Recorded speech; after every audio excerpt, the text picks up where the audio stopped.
stately, plump Buckmulligan came from the stairhead, bearing a bowl of lather on which a mirror and a razor lay crossed. A yellow dressing gown, ungirdled, was sustained gently behind him on the mild morning air. He held the bowl aloft and intoned, Intro Ibo ad altare Dei. Halted, he peered down the dark winding stairs and called out hoarsely, Come up, Kinch, come up, you fearful Jesuit. Solemnly he came forward and mounted the round gunrest. He faced about and blessed gravely thrice the tower, the surrounding land, and the awaking mountains.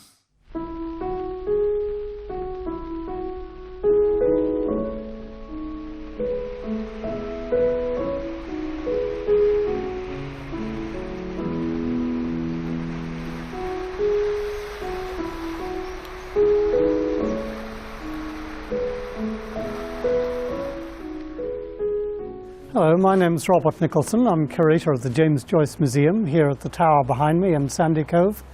It's dedicated to James Joyce, who's probably one of the greatest Irish writers, certainly, and maybe world writers of the 20th century. He was born in Dublin in 1882, and he left Dublin when he was only 22 years old. But all the books he wrote are set in Dublin, and he wrote them during his lifetime spent in voluntary exile throughout the countries of Europe. And his greatest novel, Ulysses, begins here at the tower. Joyce himself, as a young man, didn't have much money, and he was forever moving from house to house. This is probably one of his strangest residences. It was built in 1804 to keep Napoleon out of Ireland. They were expecting the French to come from over the sea and come in and sweep across Ireland and use it as a foothold to get into Britain. And then, of course, he never arrived. So they waited for him for 100 years, just to be sure anyway. Then the tower was put up for rent in 1904. And it was James Joyce's friend Oliver Gogarty who paid the £8 a year that was necessary. He invited Joyce to stay, and Joyce's stay was actually quite a short one. I think Joyce was rather reluctant to come out here and be one of the acts in Gogarty's circus. But his stay was only a week, in fact, and it ended, in fact, with Gogarty firing a gun over Joyce's head. And I think at that point Joyce got the idea that he wasn't wanted. But he was to get his revenge 18 years later with the publication of Ulysses. And to find out more about this, if you'd like to follow me inside the museum, we'll go up to the top. Ulysses is considered the greatest novel of the 20th century. It's written in a way which nobody was at all used to. Every chapter has a different style, every episode is a different technique, a different art, a different colour, a different place, a different time. It is all very exactly laid out by Joyce and made a very exciting read. The actual events in it are not particularly exciting or dramatic. It's the way they're written about that is so extraordinary and demanding. And this has given it a reputation perhaps as a difficult novel, but it's also an extremely rewarding book to read. And, well, people like me have been reading it all their lives and still getting stuff out of it. And so you can devote your life to it quite happily. Every episode is set on the 16th of June 1904. And this day has actually become known as Bloom's Day, after the central character of the book, Leopold Bloom.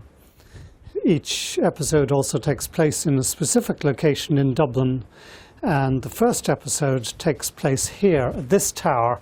It begins with the character stately plump Buck Mulligan, who's based on Joyce's friend and enemy Gogarty, as he comes out of the top of the tower in his yellow dressing gown and shaves up here in the open morning air. And over the course of that first chapter, he's joined by a character based on Joyce himself, who carries the name Stephen Dedalus. And the two of them converse up here, and they eventually go downstairs to the room below us, where they have breakfast with a third man whose name is Haynes, and they discuss various events. Actually, the affair of the nightmare about the Black Panther comes in. This is based on the real event which drove Joyce out of here. During his stay, the third occupant of the tower, an English friend of Gogarty's, had a nightmare about a Black Panther. And instead of just screaming about it as most people might, he also pulled out a real gun and started banging away in the dark. And Gogarty took advantage of this to grab the gun and start shooting at the saucepans over Joyce's head, which was, I think, the signal for Joyce's exit. So Joyce did not forget this, and he put this into the novel as well, by reference. But in the book he gives himself a more dignified exit. He knows that Buck Mulligan is going to ask him for the key, and eventually this takes place. Buck Mulligan gets the key. Stephen, who, unlike Joyce, claims to have paid the rent, is forced to go off and leave the tower to the others, so they have usurped it from him. And he abandons them at the bathing place just down the corner of the path here, and walks up the path to Dorky, just over the horizon here, for the beginning of the next episode. The chapter then ends here at Sandy Cove, just 8 miles southeast of Dublin on the coast. And in the town of Sandy Cove, it's quite near to Kingstown as it was then, the harbour which is now known as Dunleary. Right, from the tower then we'll set off on our odyssey. We'll move on to the place of the next episode in Dorky. It is just down that way, and we'll go there now.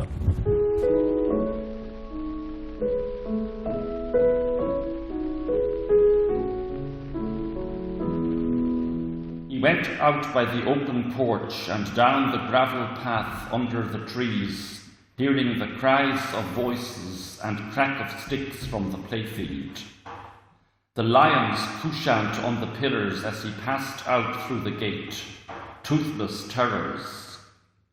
Still I will help him in his fight. Mulligan will dub me a new name, the bullock befriending bard. Mr. Dedalus, running after me. No more letters, I hope. Just one moment.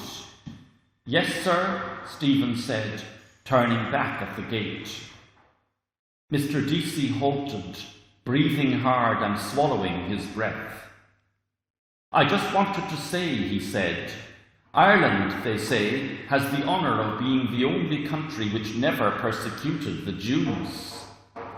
Do you know that? No. And do you know why? He frowned sternly on the bright air. Why, sir? Stephen asked, beginning to smile. Because she never let them in, Mr. Deasy said solemnly. This is the way Stephen Dedalus would have come, walking up from the tower in Sandy Cove to get to his next appointment here at Summerfield House, which is a school in Dorky. It's a very large, rambling house just on the outskirts of Dorky village, which is about a mile from the tower in Sandy Cove. It was built during the 19th century by a gentleman poet called Dennis Florence McCarthy. McCarthy, in addition to producing numerous poems, also produced numerous children. And as his family increased, he would keep on adding bits to the house, hence its very large and rambling structure. In Joyce's time, this was a school, the Clifton School, run by a man called Francis Irwin. He was a man from the north, and he ran the school, I think, for the sons of the gentry. And James Joyce worked here for a time in 1904 as a teacher under the grand title of gentleman usher at this school, and it's probably very much as he describes it in Ulysses. In the book itself, Francis Irwin becomes this man called Mr. Deasy, and Joyce becomes Stephen Dedalus, who's teaching a small class of boys, and he teaches them a certain amount of history. History is actually the theme of this chapter, and not only does he discuss it with the boys, but he also discusses it with Mr. Deasy in his study at the end of the chapter. Each episode of Ulysses is based on an episode in Homer's Odyssey. This one is called Nestor, after the episode in which Telemachus, the son of Odysseus, meets an old man called Nestor who's very wise and gives him wise advice. In Joyce's Ulysses, the wise old man becomes Mr. Deasy, who's not, well, he's old, but he's not altogether wise, even though he thinks he is. And he attempts to give Stephen fatherly advice, which Stephen, for the large part, mostly rejects. Okay, towards the end of the chapter, which has been taking place partly in the classroom at the back of the building and then Mr. Deasy's study near the front, they emerge from the front door. Stephen has been paid, he's going to leave, and just as he's leaving, Mr. Deasy comes running after him with some final comment he wants to make. And so the final lines take place here, just beside the gate. Stephen and Mr. Deasy part at the gate here and goes off to get a train which will bring him to Sandymount, about 5 miles nearer to the city centre. And this is where we'll find him at the beginning of the next chapter, walking along Sandymount Strand. Galleys of the Lachlan's ran here to beach, in quest of prey, their blood-beaked prows riding low on a molten pewter surf. Dane Vikings, torques of tomahawks that glitter on their breasts when Malachy wore the collar of gold. A school of turtle-hide whales stranded in hot noon, spouting, hobbling in the shallows. Then from the starving cage-work city a horde of jerkined dwarfs, my people, with flayers' knives, running, scaling, hacking in green blubbery whale meat. Famine, plague and slaughters. Their blood is in me, their lusts my waves. I moved among them on the frozen Liffey, that I, a changeling, among the spluttering resin fires. I spoke to no one, none to me.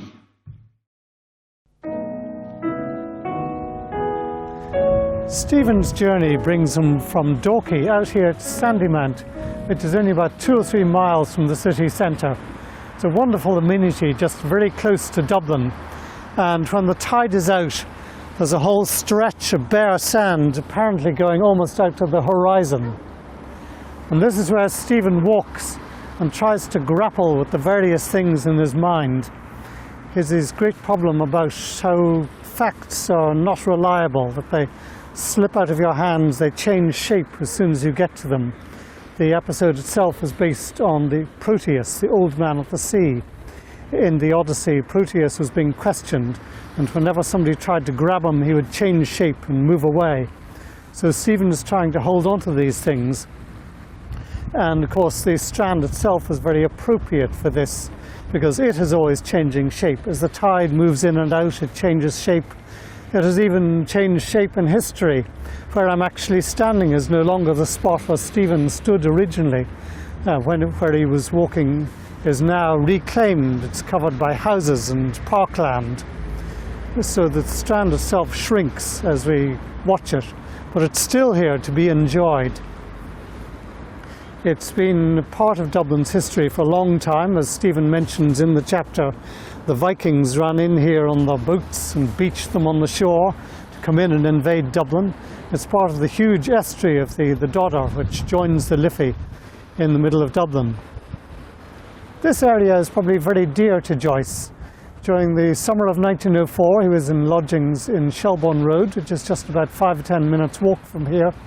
And on Bloom's Day itself, in 1904, he woke up in a house in Dromard Avenue, where he was staying with friends. It was only about 3 minutes walk from the Strand. He could well have walked on the Strand that very morning. But more importantly to him, that evening he went out for the first time with his girlfriend, Nora Barnacle. They took a walk out here, near here, where the Dodder comes into the sea. And this evening was to be a very special one for Joyce, as he started a new relationship in his life. And that is why he set the whole of Ulysses on that day, the 16th of June, 1904. This particular chapter, the 3rd chapter in the book, is unfortunately it's one of the points where readers actually stop reading the book, because it is a difficult one. It's set almost entirely in what we call the internal monologue. It's in Stephen's thoughts all the time. There's occasional descriptions of him walking, but most of all it's the thoughts that travel through his head as he walks. and some of them are a bit hard to follow, but it does come into place sometimes as you walk along Stephen's route. Unfortunately too, this is a bit difficult to do now, as I've said, the area on which he walked has been reclaimed. Stephen has come in here to fill in a little time before he goes on into town to go about his messages. One of the things he's thinking of doing is going and visiting his aunt, who lives in Strasbourg Terrace, just a bit further along towards the end of the beach. But he doesn't. He passes her by and walks on around the beach, still thinking. He watches two people who are walking a dog, a couple of people who are picking cockles, and eventually winds up on the mole of boulders out there behind me, sitting there watching the tide creeping in, and he writes a short poem which he thinks of as the moment strikes him, and he ends the chapter by picking his nose and leaving the snot on the rock for others to find. And he glances over his shoulder as he goes, and he sees the three masts of a ship just entering the Liffey down the other side of the great bull wall behind me, and it moves on into Dublin City, a silent ship. And Stephen himself will get up at this point and move on into Dublin himself.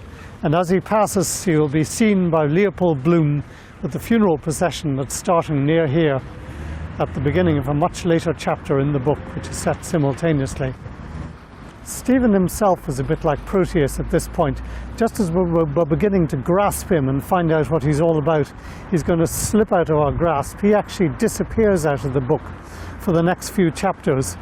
And what we're going to do now is head off and find the real man who's the central character of this book, Leopold Bloom, in his house in Eccles Street in the north side of Dublin City. And this is where we're going to go now.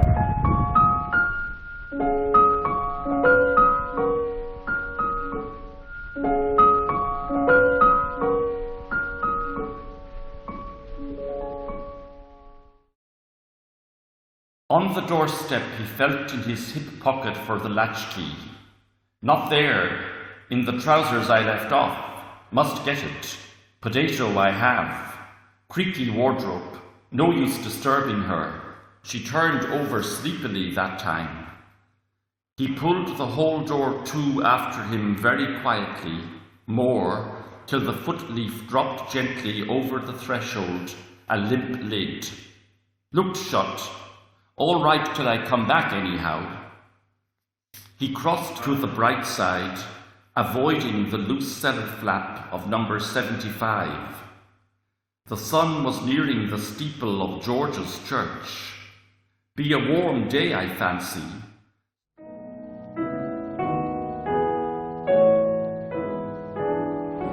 Here we are on a busy street in Dublin. It's Eccles Street in the north side of Dublin City. And this was the most famous address in world literature. It's number 7 Eccles Street. It was the home of Leopold Bloom, who was the central character in Ulysses. Some years ago, in 1967, it was demolished, and it's now the home of the Mater Private Hospital. It was a very large hospital stretching out behind me. And this is where, at 8 o'clock in the morning on the 16th of June 1904, Leopold Bloom gets up and has his breakfast and goes out, buys a kidney for his breakfast, comes back and has it, says goodbye to his wife Molly, and sets out on his day's travels. This house was a house that was quite well known to Joyce, but was lived in for a while by his friend John F. Byrne. And Joyce came to visit him on one of Joyce's last trips to Dublin in 1909. Joyce was having an emotional time. He had been told by a treacherous friend that his wife Nora had been two-tining him with this friend, and Joyce needed reassurance desperately. And so he came back with J.F. Byrne to his house here, and J.F. Byrne put him to rights. And so this is a place where Joyce was comforted and set forth new and confident to face the world. This is the 4th episode of Ulysses. It's called Calypso. It's based on the episode in the Odyssey where Odysseus is discovered in the enchanted isle of the nymph Calypso, who has enchanted him, seduced him, and kept him there for years, delaying him from his journey home. And Bloom here is, of course, Ulysses himself. his wife Molly in a way represents Calypso, though she will also take on later on the role of Ulysses' faithful wife Penelope, waiting at home for him. But here Bloom has been caught in this situation, a domestic situation, where things have just moved on from year to year. They've had their problems, they no longer have sex together. Things really need a bit of waking up. And Bloom needs to be woken up like Odysseus is from his enchantment with Calypso. And things come to a head as he goes out in the morning. He wants his kidney for breakfast. We're introduced to him with the idea that Mr. Bloom ate with relish the inner organs of beasts and fowls, and how most of all he liked a grilled mutton kidney, which gave to his palate the fine tang of faintly scented urine. So he sets out from the house, and he walks down the street, and he watches the sun passing St. George's Church at the bottom of the street. He goes round into the next street, he finds a butcher's shop, and buys himself a nice succulent pork kidney for his breakfast. Mr. Bloom comes back from the butcher's and lets himself in through the front door. He doesn't need to unlock it because he's just left it slightly sitting on the edge. He hasn't got his key with him. It's in the pocket of the other trousers, not the funeral suit which he is wearing today. On the doormat, Bloom finds 3 letters. One is a letter from his daughter Millie, who's just gone off to work with the photographers in Mullingar. The second is a postcard from Millie as well, addressed to her mother. And the third is an envelope addressed in a bold hand to Mrs. Marion Bloom. And Bloom knows what this letter is. It's from Blazes Boylan, who's Molly's concert manager, as Bloom is well aware, about to become her lover. And this letter is setting up an assignation for the afternoon. Bloom brings in the letters, he brings Molly up her breakfast, he gives her the letter from Boylan, and then he leaves her to read it. But he's now faced with this for the rest of the day. Then he goes out in the morning, he doesn't know whether he should still come back and confront the two and stop the affair taking place, or whether he should just stay out and let things run their course. And this is going to be with him for the rest of the day, and he purposely stays out longer and longer throughout the day, and it's not till much later that evening that he will come back, and we will come back later to find him when he returns to his home. In the meantime, he is going to set out for his morning duties. He's going to walk down to the other side of the city to visit the chemist and then to set off for Paddy Dignam's funeral. In Westland Row, he halted before the window of the Belfast and Oriental Tea Company and read the legends of lead-papered packets. Choice blend, finest quality, family tea. Rather warm. Tea, must get some from Tom Kernan. Couldn't ask him at a funeral, though. While his eyes still read blandly, he took off his hat, quietly inhaling his hair oil, and sent his right hand with slow grace over his brow and hair. Very warm morning. Under their dropped lids, his eyes found the tiny bow of the leather headband inside his high-grade hat. Just there. His right hand came down into the bowl of his hat. His fingers found quickly a card behind the headband and transferred it to his waistcoat pocket.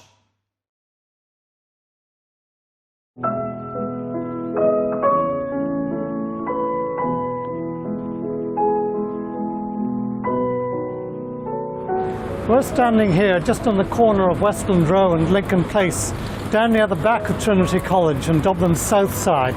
That's about 1.5 miles away from Eccles Street, where Leopold Bloom set out earlier. And just behind me is Sweeney's Chemist Shop. This comes at the tail end of the Lotus Eaters chapters of Ulysses. It's the 5th chapter, and it's the one which is based on the episode in the Odyssey where Ulysses and his men find an island full of the Lotus Eaters who they eat the lotus, which is a drugged fruit, which makes them all soporific and apathetic and uninclined to go anywhere. And so the whole theme of this chapter is drugs and torpor and being unable to move on. And so it's very appropriate that a chemist and druggist is, of course, the place Bloom winds up. As he proceeds across the city from Eccles Street, the first thing he picks up is the day's newspaper, which will be brought into play at the end of this chapter.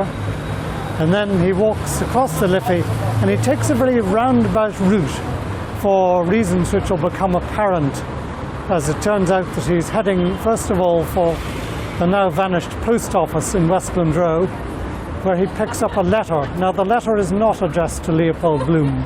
It is addressed to Henry Flower. And Henry Flower is the name under which Bloom has been corresponding with a lady called Martha Clifford.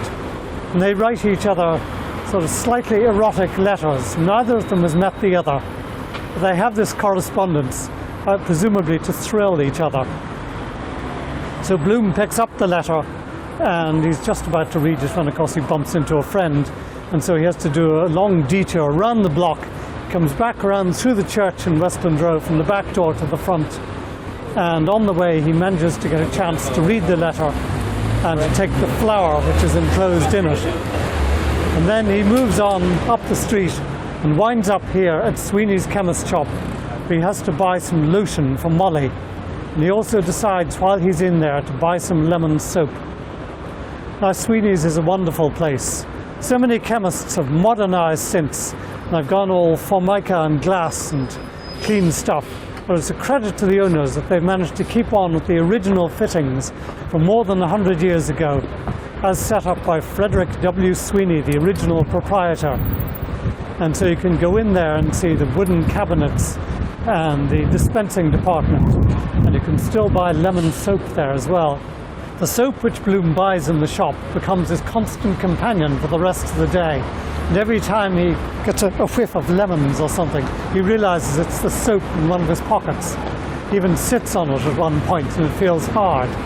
He uses it right at the end of the day. As he comes out of the shop, he bumps into yet another friend, Bantam Lyons, who's just come out of the pub on the corner over there. And Lyons wants to grab Bloom's paper and read about the Ascot Gold Cup race that's on that day.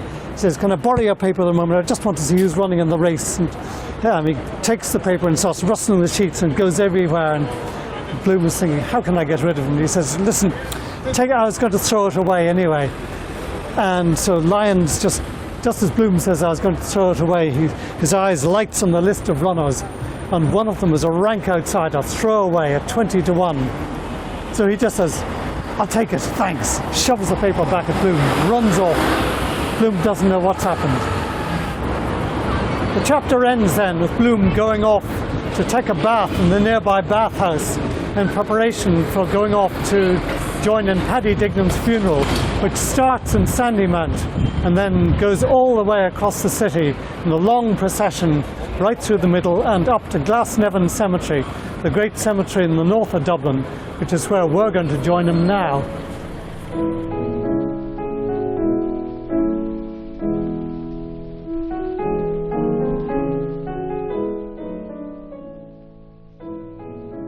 Mr. Bloom walked unheeded along his grove by saddened angels, crosses, broken pillars, family vaults, stone hopes praying with upcast eyes, old Ireland's hearts and hands.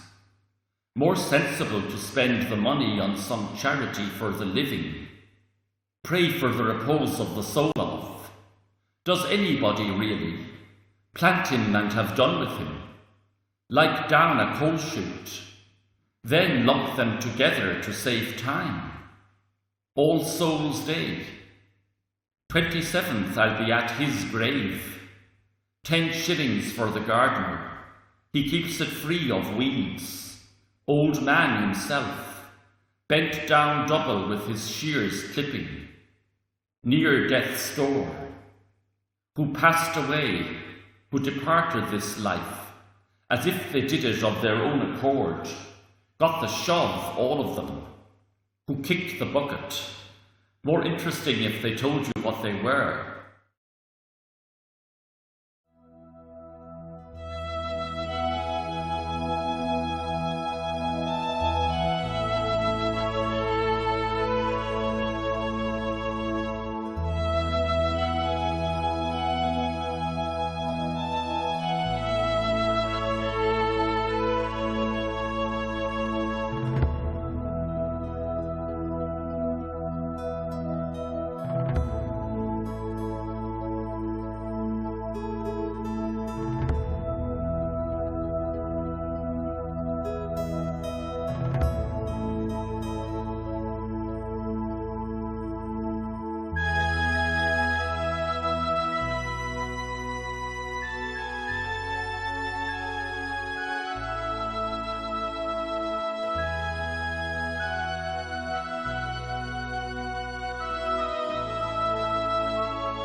For some, this is the end of the journey.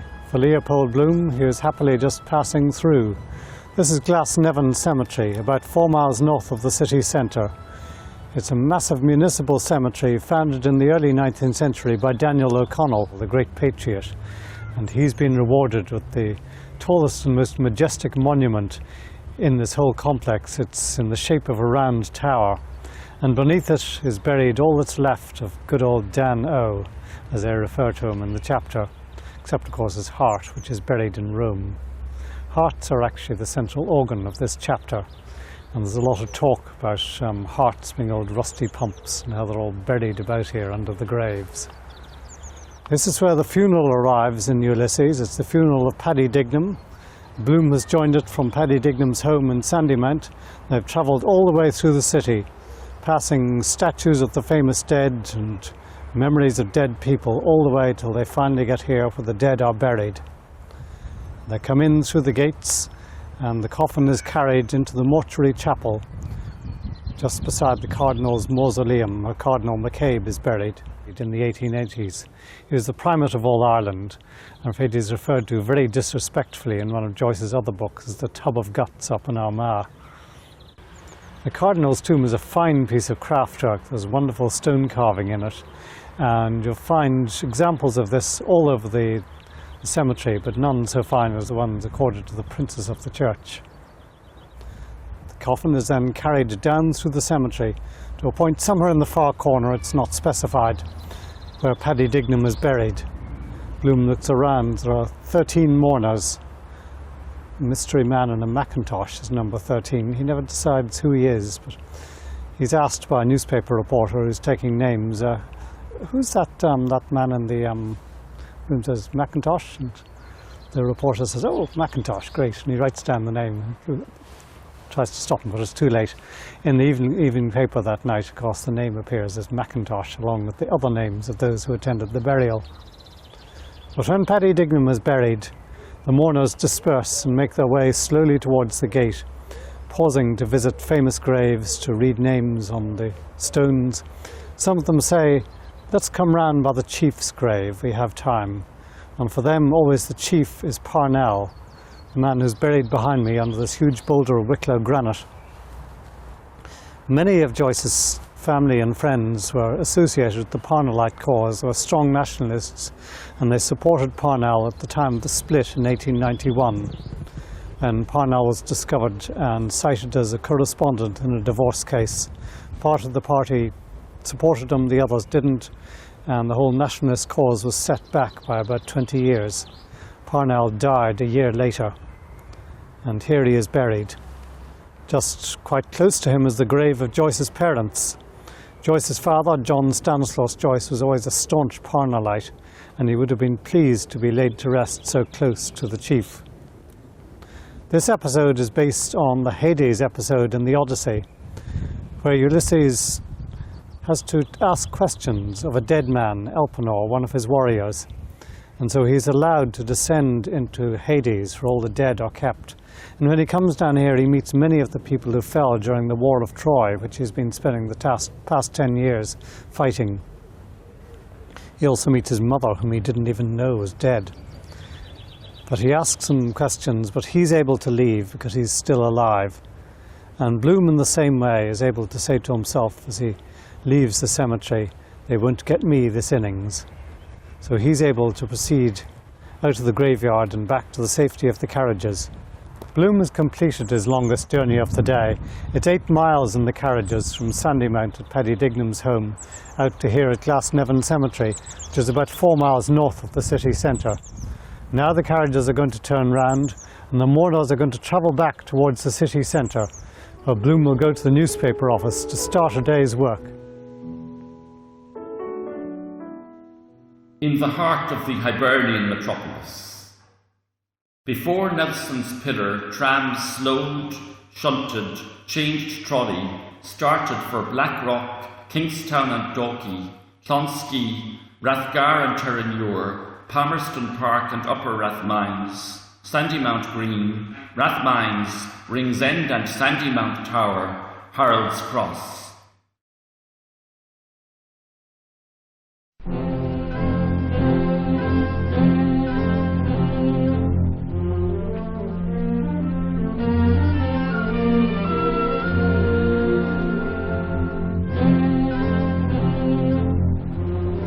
We've just arrived from Glasnevin with the funeral coaches and are now here in what Joyce hails as the heart of the Hibernian metropolis. Just round the corner from us is the very centre of the city, where the spire now stands where Nelson's Pillar used to in Joyce's time, just opposite the General Post Office, which is the point from which all mileage from Dublin is measured. The GPO, of course, is famous as the headquarters of the rebel forces in the Easter Rising of 1916, so it's now a sort of national shrine. O'Connell Street, Dublin's main thoroughfare, is named after the great patriot Daniel O'Connell, of whom there is a very impressive statue standing at the entrance to the street. Part of the group is made up of 4 winged Victories, and these bronze ladies suffered somewhat during the Easter Rising of 1916, when random bullets left holes in their limbs. We're here in Abbey Street, which is just around the corner of it. The building behind me is a replacement of the one which was destroyed in 1916 and which was then the offices of the Freeman's Journal and the Evening Telegraph newspaper. These are 2 sister newspapers. They're one of the earliest of the nationalist newspapers. They were founded by Sir John Gray, whose statue stands near us in the centre of O'Connell Street. And they were very much favoured by Joyce's father and his friends. They were the voice of Irish nationalism at the time. And this is where Leopold Bloom arrives. After he's come back from the funeral, he finally gets down to a bit of the day's work. And the chapter begins over at the back of the offices to the other side of the block. He comes through at the Freeman's Journal side and does most of his business over here in the side occupied by the offices of the Evening Telegraph. Stephen Dedalus is also on the premises. He arrives with a friend and they start having one of these discussions that they always have up in the editor's office. The editor is a slightly crazy guy called Miles Crawford, and a number of the other characters whom you'll see through the course of Ulysses are gathered, floating around these offices. It seems to have been a very casual newspaper office in the way that members of the public just come in and have conversations while other people are busy doing work around them. Bloom's job here is as an advertising canvasser. He's trying to put an ad into the paper for Alexander Keyes, a merchant whose offices are down at Dillon's auction rooms, just down on Bachelor's Walk. And what he wants the journal to do is to put in a bit of free advertising as well as taking the ad from Keyes. And so first of all he drops in to see if he can get the artwork right, and then he has to go and talk to the editor and see if the editor will allow the extension of the ad. And so his business is first of all at the printer and then upstairs to Miles Crawford's office. And Miles Crawford starts asking him questions which Bloom can't answer. And so Bloom has to communicate by telephone with Alexander Keyes. So in the middle of it all, he finds out that Keyes is down on Bachelor's Walk. And so he slips out and takes a walk round down to the Quays and then comes back to try and get the ad sorted. The editor isn't really very interested in Bloom. And by the time Bloom comes back, he finds that the others are already on their way out. Stephen Dedalus and the gang have decided to go out and spend some of Stephen's money on a few drinks. So they all come trooping down the steps here and are heading off towards the pub on the opposite side of O'Connell Street. And Bloom comes racing after them, trying to sort out if he can do something about the ad. And Miles Crawford just says to him, you can tell him he can KMA, kiss my arse. And when Bloom persists, Miles Crawford said, tell him he can KMRIA, just kiss my Royal Irish arse. So Bloom is disappointed. This is not going to happen. And the best he can do is to head off to the National Library instead to go and get the artwork. Meanwhile, Stephen has a story to tell, and the others head off towards the pub. And Stephen is telling the story about two old ladies who go up to the top of Nelson's Pillar, which stood, as I've said, on the site where the spire is now. This chapter is based on the Aeolus episode in the Odyssey, where Odysseus meets Aeolus, the god of the winds, and persuades him to lend him all the winds which he can use to control his voyage home. So Aeolus gives him a bag with all the winds in it. And unfortunately, on the way home, Odysseus' sailors get a bit too curious. And they open the bags and the winds go everywhere and the boat gets shipwrecked and everything goes wrong. So everything's going to go wrong for Bloom too. But the winds are a suitable image for the power of the press. When they're doing free advertising, it's known as a puff. So this is a symbol of a breath of wind, which can steer things in the right direction for the people who pay the right money. The organ of the body associated with this chapter is the lungs. So there's this perpetual feeling of breathing in and out. And there's always drafts when people open, when Bloom goes in the door at the back end of the building. It sends this draft rushing through the building. Somebody else opens a door, draft comes in, newspapers go flying everywhere. There's this perpetual image of breathiness and breathlessness. And it all goes puffing and panting all the way through. So the lungs are hard at work.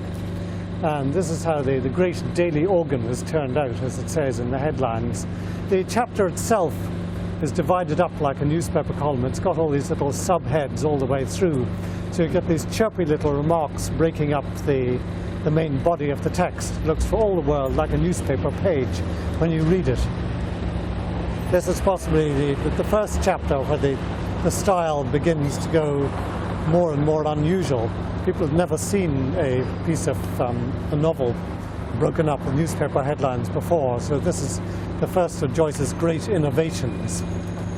The chapter ends then with Stephen and his cronies heading off towards the pub across the street, and Bloom going off in this direction. He's heading off towards the National Library to sort out the newspaper ad, but on the way he's going to stop at Davy Byrne's. So his walk from here is going to proceed down O'Connell Street, across the river, and over towards Davy Byrne's pub in Duke Street, about half a mile from here. And this is where we're going to follow him.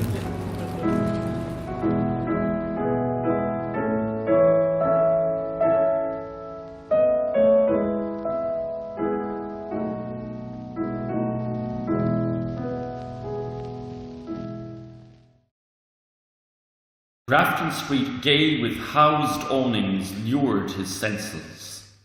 Muslin prints, silk dames and dowagers, jingle of harnesses, hoof thuds low ringing in the baking causeway. Thick feet that woman has in the white stockings. Hope the rain mucks them up on her. Country bred chaw bacon. All the beef to the heels were in. Always gives a woman clumsy feet.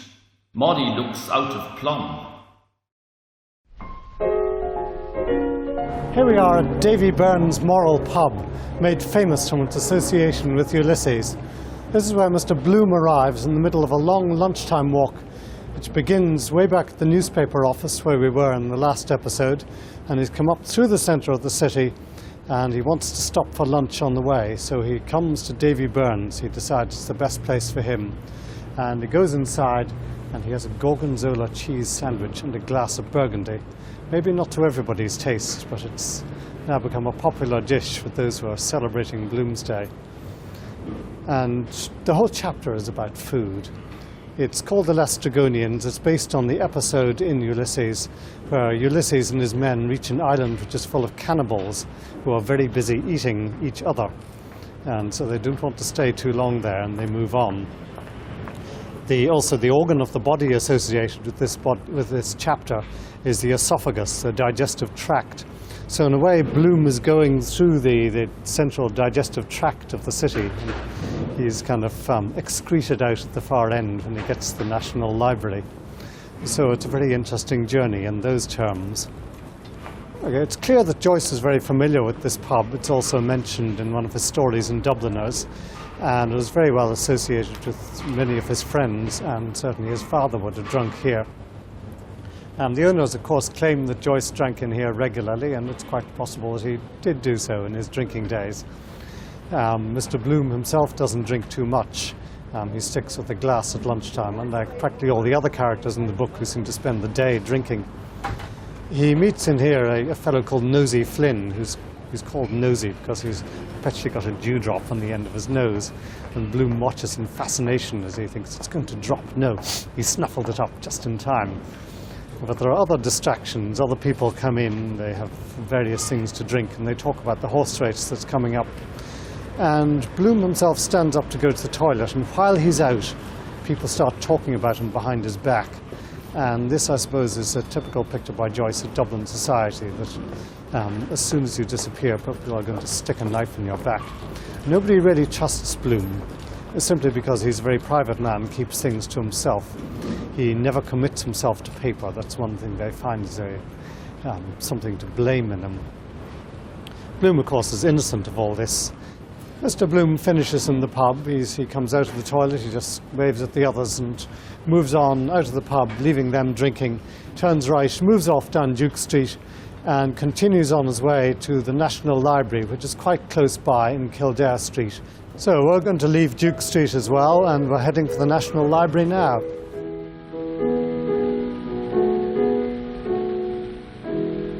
One day in the National Library, we had a discussion. Shakes. After his love back, I followed. I gall his kibe. Stephen, greeting, then all amort, followed a lubber jester, a well-kempt head, new barbered, out of the vaulted cell into a shattering daylight of no thought. What have I learned? Of them, of me. Woke like Haynes now. The constant reader's room. In the reader's book, Cashel, Boyle, O'Connor, Fitzmaurice, Tisdall, Farrell, paraphs his polysyllables. Item, was Hamlet mad?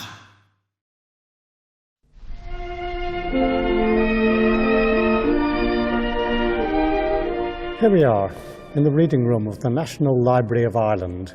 It's a magnificent building erected in 1890 as part of an enormous complex. Just across the courtyard from here is the National Museum of Ireland, and just nearby was what was once the headquarters of the Royal Dublin Society, and which became in 1922 the Parliament House for Ireland, the Dáil Éireann. This is the setting of the Scylla and Charybdis chapter of Ulysses. It's on the south side of the city. It's just a short distance from Davy Byrne's pub, where we last stopped. It's not far from Trinity College, and just across the street is one of the former homes of Bram Stoker, the author of Dracula. So it's resounding in literary associations. When we find ourselves here, the chapter begins almost immediately, not with Bloom, in fact, but with Stephen Dedalus, who's bobbed up again. He's in the middle of a discussion about Shakespeare in the director's office, which is just off the reading room here behind the counter. The chapter is based on the Scylla and Charybdis episode of the Odyssey, in which Ulysses sails his ship between a dangerous rock and a dangerous whirlpool, and has to keep a steady course between the two. And perpetually throughout this chapter there are images of steering a straight course and avoiding extremes. In the director's office we find Stephen Dedalus, who's in the middle of presenting an argument about Shakespeare to a number of literary people, including the director of the library, William Lister, who has to flit in and out to business at the desk, so he doesn't really catch most of the argument. George Russell, the literary character best known in real life as A.E., he was the editor of the Irish Homestead, who helped launch Joyce's literary career, and the editors of Dana magazine, for whom Joyce was writing at the time. Stephen's theory about Shakespeare is one in which he himself doesn't entirely believe, but he's trying to present it to the others as a good theory. He's suggesting that a lot of the episodes in Shakespeare's plays actually derive from Shakespeare's own real life, which is something, in fact, which happens very much in Joyce's own novels. The others are a bit wary of investigating Shakespeare's private life. They think this is prying into the family life of a great man, and it shouldn't be done. It's something that only the parish clerk should do. But Stephen persists, and he weaves this argument to suggest, for example, that in the play, Hamlet himself is not the character based on Shakespeare, but that Hamlet's father, the ghost, is the one that's based on Shakespeare himself. Shakespeare, in fact, played the part of the ghost in the original production of Hamlet. And from this, Stephen goes on to extrapolate that Shakespeare's wife is unfaithful with one of Shakespeare's three brothers. And so this gets more and more complicated, but Stephen manages to steer his way between the two extremes and presents this very coherent argument, at the end of which he's asked, do you believe in your own theory? And he says, well, no. And then he expects to be paid for it by the editors of the magazine. Just as he's reaching his climax, the entry on the scene occurs of Buck Mulligan, who's been searching for Stephen all day. They had made arrangements to have a drink, which Stephen never turned up for. So Mulligan has tracked him down, and the two of them then leave the library and walk down the stairs and out through the entrance hall. And just as they are leaving the library, they are passed by Leopold Bloom. And at the doorway, Stephen and Mulligan part like this. Bloom comes through as if between the rock and the whirlpool. So the image is sustained right to the end. And Bloom is actually here. We last saw him in Davy Byrne's pub, and then he wandered over this way. He was heading for the library to look up an ad in the Kilkenny People. And just outside the library on his way, he saw Blazes Boylan, whom he was very anxious to avoid. So he ducked instead into the National Museum across the way. The object of his curiosity there was the statues of the classical goddesses. He wanted to check whether they had a posterior rectal orifice. So now he's finally making his way. He's made his way to the library, and he's been in there consulting the files. And this is his next close contact with Stephen. They wouldn't actually even get to talk till much later in the day.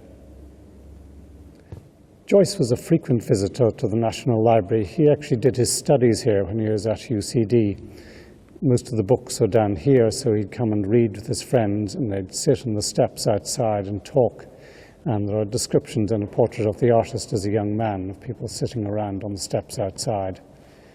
So he would have known it well. He met many of his friends here. I think it was here that he first met Oliver St. John Gogarty. And it was very much the hub of his activities. Little literary meetings, such as the one that takes place in this chapter, would have been commonplace to him. They seem to have occurred all over Dublin, but the director's office in the library was one of these places. From here, Mulligan and Stephen move out. They'll part ways quite soon and move off across the city for the next chapter, Wandering Rocks, which is actually set in 18 different places all over the city. The one we're going to choose is Temple Bar in the heart of the city, just about half a mile from here. And this is where we're going to go now.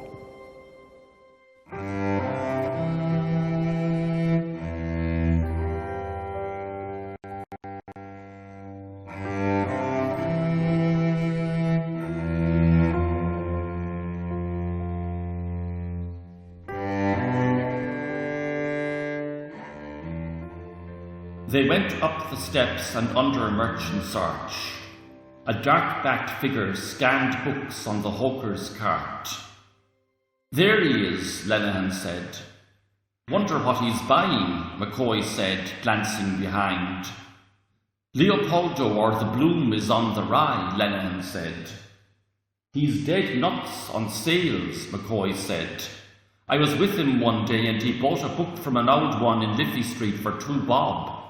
There were fine plates in it worth double the money, the stars and the moon and comets with long tails. Astronomy it was about." Lenehan laughed. "I'll tell you a damn good one about comets' tails," he said. "Come over in the sun." They crossed to the metal bridge and went along Wellington Quay by the river wall. Master Patrick Aloysius Dignam came out of Mangan's, late Ferrenbach's, carrying 1.5 pounds of pork steaks.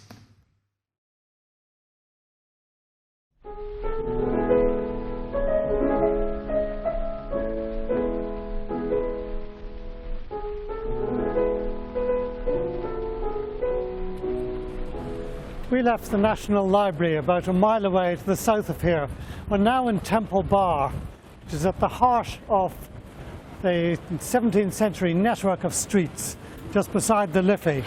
It's also the heart of the next chapter, Wandering Rocks, which takes place in 18 locations almost simultaneously throughout the city.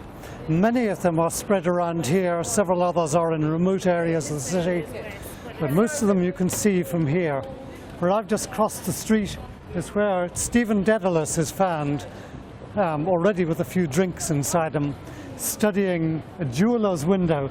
It's probably ironic that the place is now a pub named after one of his dearest enemies, Oliver St. John Gogarty, the man who drove him out of the tower.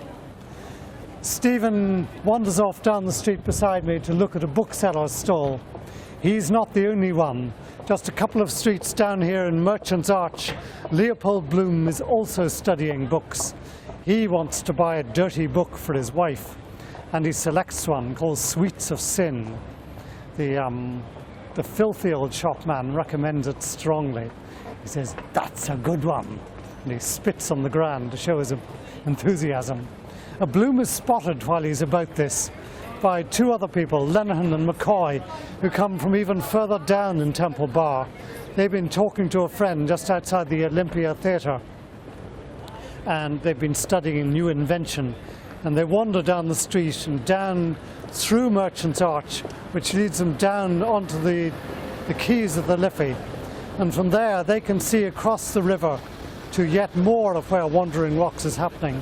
On the opposite side of the river you can see Dillon's auction rooms, where Simon Daedalus meets his daughter Dilly. And further along on the same side of the river you'll see the point where he meets more friends on their way to the Ormond Hotel towards the end of the chapter. And then further over, just beyond the Ormond Hotel, is the point from which the viceregal cavalcade arrives. And it's going across the river, across Grattan Bridge and up Parliament Street at the very end of Temple Bar here, and up around, down Dame Street and past Trinity College and down towards Ballsbridge in the south of the city. And so this is it's like a bird's eye chapter. It's being seen from high up, all sorts of different things happening at once. And Joyce did a wonderful bit of work in meshing these all together so that the time frame works out exactly. I took part in a reenactment of this back in 1982. I had the part of a very minor character called the Reverend Hugh C. Love. I had to explore a small city centre location on the other side of the river.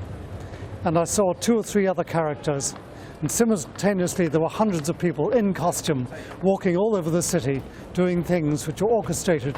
It was the biggest ever theatre production in the world, and no one person could see the lot. And I suppose you could say something like this about Ulysses, that it's so big that it's impossible just to look at it from one viewpoint and see everything. So maybe when you wend your way to the bookshop like Leopold Bloom, you'll pick up what I would describe as "this is a good one." Temple Bar has changed a bit since Joyce's day. For many years it stagnated, nothing was done with it. It was bought up by a transport company and was intended to be a transport hub for Dublin. Everything was going to be knocked down and bus garages put in instead. But while this scheme was brewing, all the premises were let out at peppercorn rents to people who did second-hand clothing shops, artist studios, all sorts of exciting things. And the place got such a character of its own that people just stood up and said, "We can't let this go away." So instead of a transport centre, we got a preservation order put on it. And now it's blossomed into what you see today, described as Dublin's cultural quarter. It is actually, I suppose, Dublin's pub quarter as well. There's a great many pubs and hotels and restaurants have just sprung up all around here. But in behind them, there are art galleries and studios and those old second-hand shops and all the things we used to love. And the streets are still cobbled, so it retains some of the feeling of yesteryear. It's a wonderful place to go. But I'm afraid we're going to leave it now. We're going to follow on to the beginning of the next chapter, Sirens, which begins at the Ormond Hotel, about a half a mile away from here, on the other side of the river.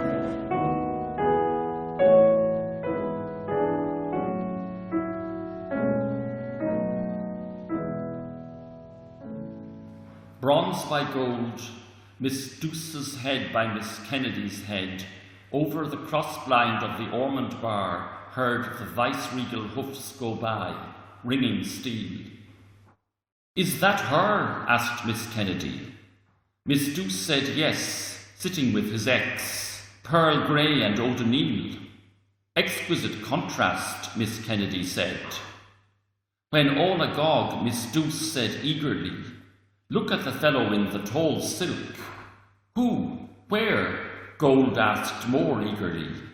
"In the second carriage," Miss Douce's wet lips said, laughing in the sun. "He's looking. Mind till I see." She darted, bronze, to the backmost corner, flattening her face against the pane in a halo of hurried breath. Her wet lips tittered. "He's killed looking back." She laughed. "Oh, wept. Aren't men frightful idiots?" With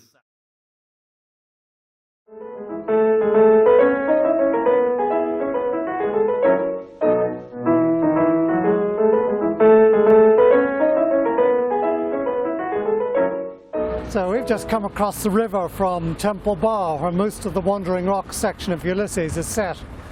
And we come down across the bridge in the background, and over here to the Ormond Hotel, which is the setting of Sirens, the next episode of Ulysses. And you can see just beside me the plaque, which was erected in 1982 to celebrate the James Joyce centenary. And this is one of the most adventurous chapters in Ulysses. It's certainly where they start becoming adventurous. Joyce conceived of the whole chapter as a musical fugue, and it's all written in what appears to be musical form. It's full of strange sounds. A barmaid twangs her garter. Blazes Boylan arrives on a jaunting car which jingles as it goes along. From here he's going all this way up to Molly Bloom's bedroom. The bed will soon start jingling in harmony with all this. And there's many more and more noises that we hear, quite apart from the traffic we now have in the background. As the Viceroy proceeds through the streets of Dublin, he's saluted by all sorts of people, not altogether with loyalty. Quite a lot of them are hostile. Some of them don't even know who he is. And in one rather sort of telling account, he's saluted by the river puddle, which hangs out in field here, a tongue of liquid sewage from its sluice in the river wall. But as the next chapter, Sirens, begins here, it takes up where the other one is just leaving off. The viceregal procession is still passing. The two barmaids are looking out over the crossblind through the window at the front of the hotel at the traffic that goes by. Throughout this chapter they preside at the bar inside the hotel as people come and go. One of the first to come in is Simon Daedalus, the father of Stephen. He wanders in and starts smoking his pipe. Then he discovers a freshly tuned piano in the back bar, and he starts playing it, and his friends come in and they have a sing-song with him. So throughout the chapter there's music and singing coming from the back of the bar. Joyce always loved this. He was very musical himself. He had a very fine tenor voice. He once sang in concert with John McCormack, the great Irish tenor. Meanwhile, Leopold Bloom has also been coming across the quays. We left him in the last chapter buying a book over in Merchant Arch. As he comes across Wellington Quay on the far side of the river, he sees a jaunting car pulling up outside the hotel, and he recognises Blazes Boylan, who is now on his way to his assignation with Molly. Bloom, in trepidation, follows. He wonders whether he should spy on him, whether he can still stop Boylan from fulfilling the assignation or not. And just as he arrives at the Ormond, still not knowing quite how he's going to take this, he meets another friend, Richie Goulding, who suggests that they should go inside and have a bite to eat. They describe it as the best value in Dublin. So in they go, and they park themselves in the dining room, and Bloom can hear all that's going on. He hears the music. He also hears Blazes Boylan listening to the barmaid snapping her garter for his amusement. And then he watches as Boylan gets in his jingling, jaunting car and jingles away across the city to Eccles Street. When Boylan is gone, Bloom is left finishing his lunch, talking to his friend, and writing a letter to Martha Clifford, the lady with whom he's carrying on this erotic correspondence. It's maybe some way of getting it back at Molly. It's a very mild letter. He encloses some money with it, and then he leaves the hotel while the singing continues, and he marches off down the street to a post office. And on the way, he feels the last musical note of the chapter building up inside him. There's a certain amount of wind from all the burgundy and the cider he's been drinking, and he feels the need to let fly. So he stands at a street corner, watching a poster which shows the last words of Robert Emmet, and he waits carefully for the tram to go by to cause a lot of noise before his fart provides the final noise of the chapter. and after that he has to move on, and he goes on up to Barney Kiernan's pub up in Little Britain Street, which is where we are going to go now.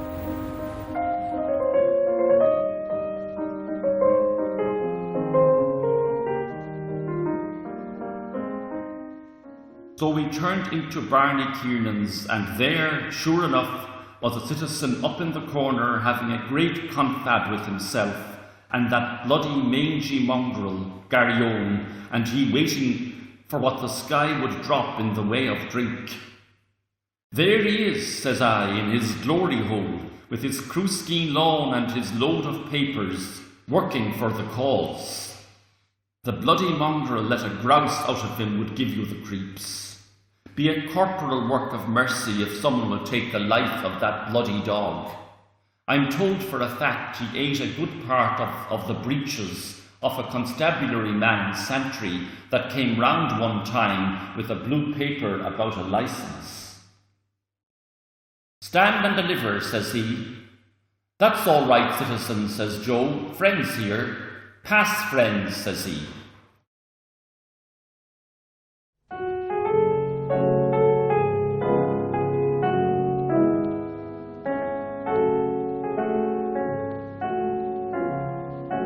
This crumbling structure behind me is all that's left of Bernard J. Kiernan's licensed premises in Little Britain Street. It's a short street, it's about half a mile from the city centre, just north of the River Liffey, and between Capel Street and Green Street, where the busy fruit market is making its noise behind me. Also in Green Street is the famous Green Street Courthouse, where Robert Emmet was tried after his failed rebellion in 1803. And the centenary of Emmet's rebellion and execution were very fresh in the mind of Joyce and his colleagues in 1904. This was a favourite spot for people who'd repair here after the court sessions were over. It's known as the Court of Appeal. So they would argue over the cases over a pint or two or a few, and generally have a good time. And Joyce himself may well have dropped in here a few times just to listen to the legal arguments that were bandied about.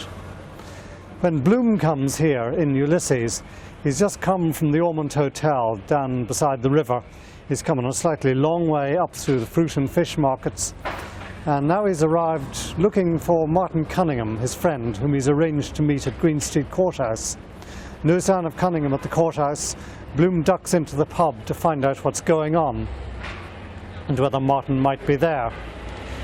In the pub, he finds a number of people already ensconced, presided over by a character known only as the Citizen. The Citizen was based on Michael Cusack, the founder of the Gaelic Athletic Association, and he's presented here as a rabid nationalist who can only think of Ireland being best and all foreigners being utterly worthless.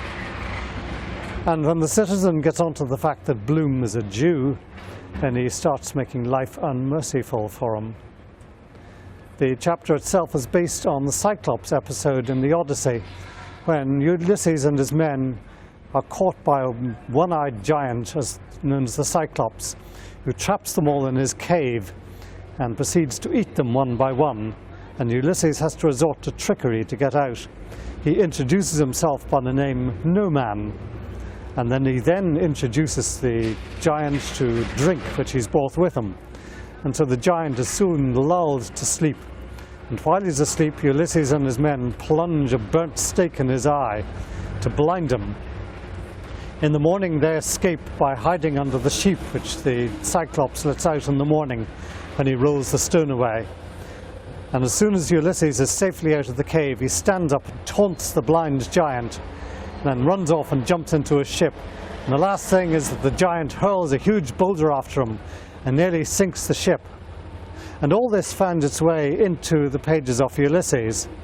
Instead of a burning stick, Bloom is provided with a cigar, which he takes because he's pressed to take a drink, but he won't have one. Everybody else is getting fairly stupid with drink. The Citizen is very busy cadging free drinks off the people who have money, and they get more and more abusive as they go along.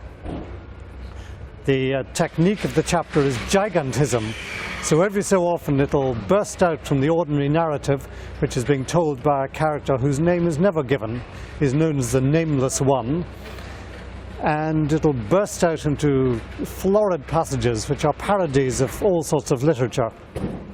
And it describes the area around here in great terms, and then comes back into the pub where all the action is going on.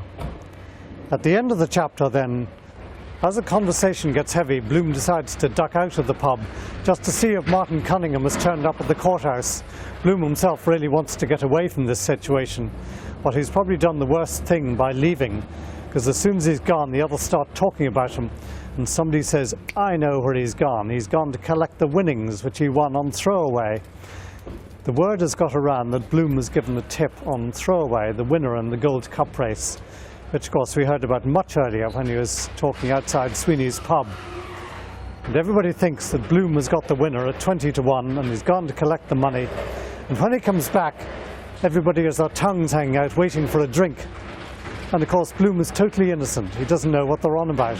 Then they make remarks like, don't tell anyone, it's a secret. He's totally nonplussed. So then things really start to get bad and they start going on about Jews. And Bloom stands up to them and said, well, you know, Christ was a Jew. Your God was a Jew like me. And so then, of course, all hell breaks loose. And Martin Cunningham, who's arrived in the nick of time, manages to scoop Bloom out of the pub. He puts him on top of his jaunting car, and they dash off round the corner into Little Green Street. Just as they're doing that, the citizen charges out of the pub carrying a biscuit tin and saying, where's that bloody Jew man? By Jesus, I'll bring that bloody Jew man for using the holy name. I'll crucify him, so I will. And he comes out then with the biscuit tin, hurls it after Bloom, and he misses. But there's this glorious final section describing the immense cataclysm, the earthquake which occurs as this bright object hurtles from the heavens and destroys the entire neighbourhood of Dublin. And at the end of it, it describes how Bloom is like Elijah and he ascends into the glory of the brightness, into the sunshine, which has actually literally blinded the citizen as he's trying to throw the biscuit tin. And Bloom ascends into the glory of the brightness over Donahoe's and Little Green Street like a shot off a shovel. Bloom then disappears from the scene with Martin Cunningham on his jaunting car down Green Street. And Barney Kiernan's glory days are over now, and it seems that the business has transferred to the newer pub next door. But we're going to leave now with Bloom as he heads off with Martin Cunningham on his jaunting car towards Sandymount to visit Paddy Digname's widow.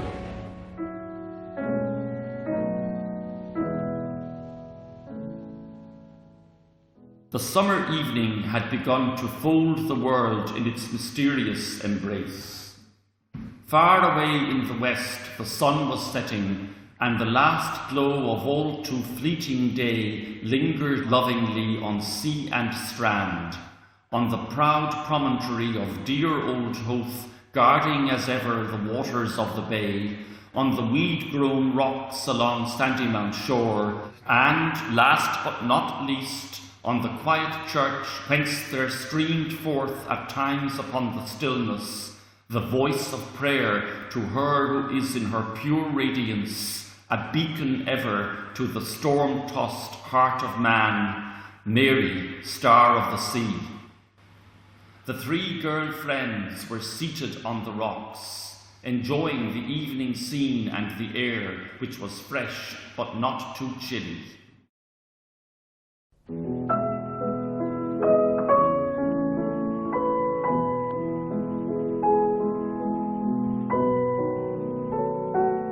This area of Sandymount Strand has changed a great deal since Gertie McDowell was sitting here at sunset on June the 16th, 1904 with our two girl friends. The old church, St. Mary's Star at the Sea, is still over where it used to be, over to my left. But all of this area here, which used to be sand and rocks stretching as far as the eye could see, has now been reclaimed into a lovely public park. There's a monument to James Joyce behind me.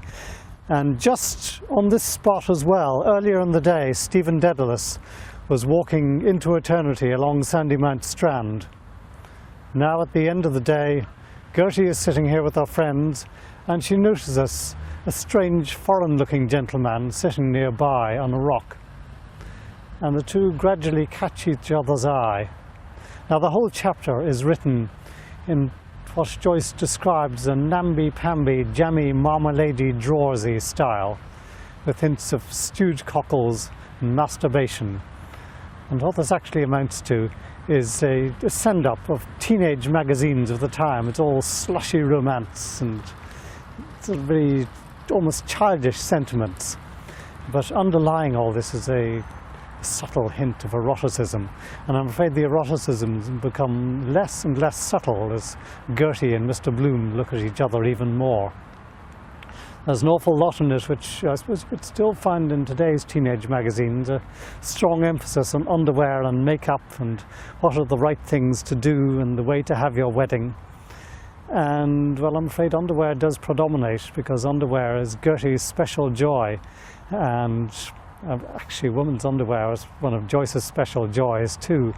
And he goes into great detail about the various dinky sets of underwear that Gertie had and the care that she took of them, and goes on to describe what she is actually wearing. And what she is actually wearing eventually comes on view. As she looks at Bloom, she lets her legs swing to and fro, a little bit more and a little bit more. And Bloom, who has his hands in his pockets, is getting, well, somewhat agitated. And this goes on. And suddenly, in the middle of it all, fireworks are seen rising from the Mirror's Bazaar over behind the church. Gertie's friends and the kids who are with them jump up and run along the beach to look at them better. And Gertie says, no, she'll stay sitting where she is, thank you very much. So the others are left running off, and Gertie and Mr. Bloom stay, sitting, looking at each other in the fading light, the fireworks going off bang and flash behind them. And Gertie's knee goes swing, swing, swing. And in the background, there's a service going on in the church, there's a retreat, and you can hear the Tantum Ergo. And in tune to all this, Gertie's knee swings, and she allows herself to just pull her skirt up a bit more and a bit more till finally Bloom can see all the way up. And at that point, a rocket springs and flashes from behind, and it bursts and everything flies everywhere. And I'm afraid this is exactly what is happening down there in Mr. Bloom's underwear. So this is the turning point of the chapter. It's written in a style which or technique which Joyce described as tumescence and detumescence, and read his tongue firmly in cheek and probably hand firmly in pocket as well. That Mr. Bloom undergoes the tumescence as the talk builds up to a crescendo, and finally this ejaculation of the firework, and suddenly everything changes. It all settles down, and Gertie gets up and goes. And all of a sudden, the action changes from what's seen inside from Gertie's point of view. It changes over to Bloom's point of view. As he sits there and watches and recomposes himself in his wet shirt, you can see Gertie going, and he says, oh, what's wrong with her tight boots? No, she's lame. He never even thought she was sort of imperfect goods. And there she is limping away, and he says, I'm glad I didn't know.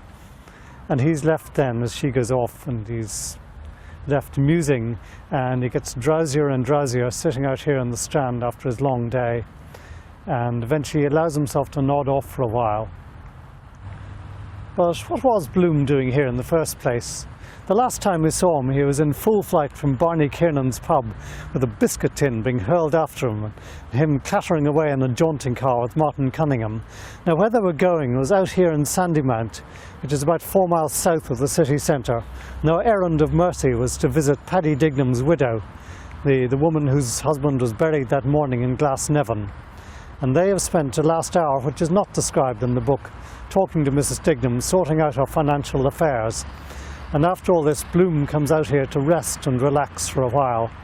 It's about as far south as he's ever going to get in this book. It's about halfway between Dublin City and the tower in Sandycove where the book began.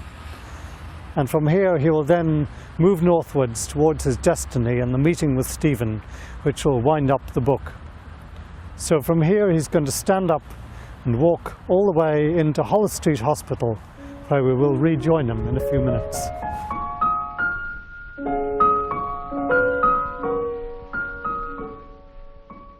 Some man that wayfaring was stood by house door at night's oncoming. Of Israel's folk was that man that on earth wandering far had fared. Stark ruth of man his errand that him lone led till that house. Of that house Ahorn is Lord. 70 beds keeps he there, teeming mothers are wont that they lie for to thole and bring forth bairns hale, so God's angel to Mary quoth. Watchers tway there walk, white sisters in ward sleepless.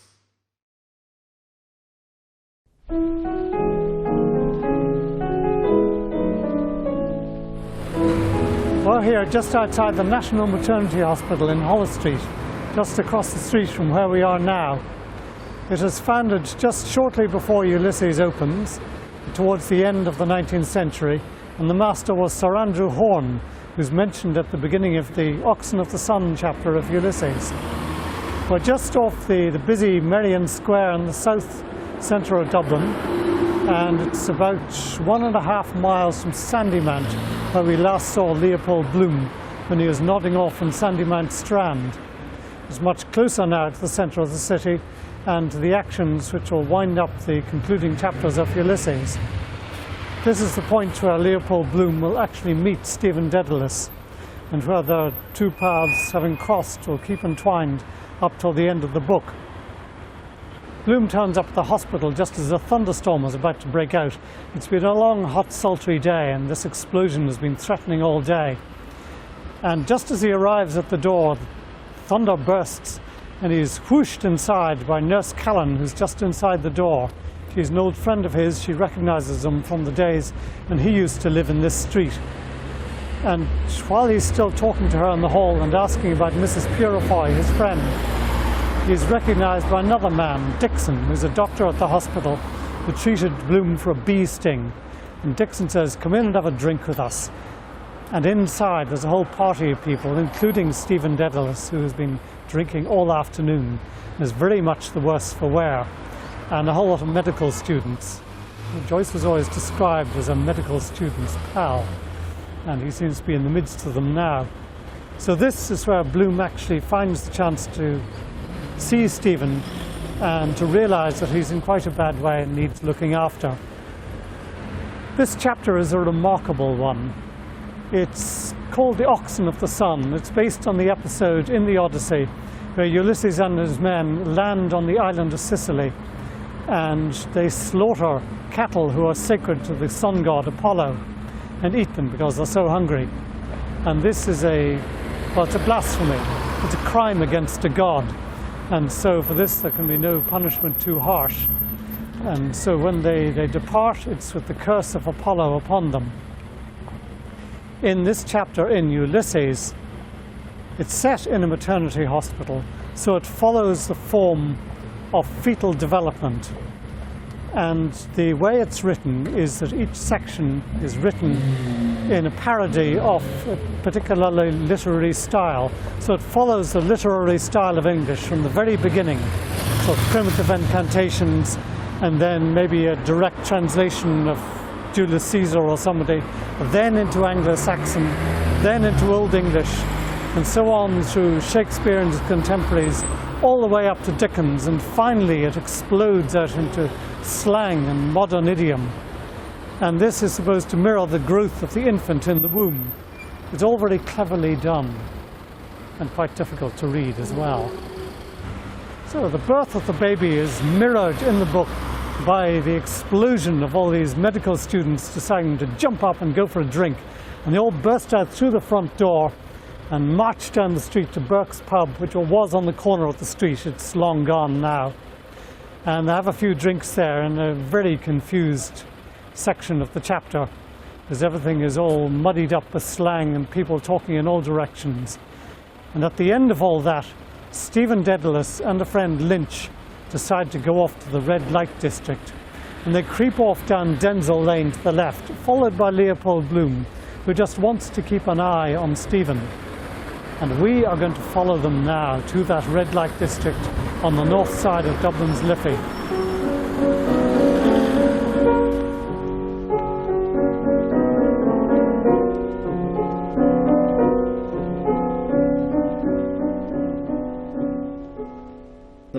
street entrance of Nighttown, before which stretches an uncobbled tram siding set with skeleton tracks, red and green will-o'-the-wisps and danger signals.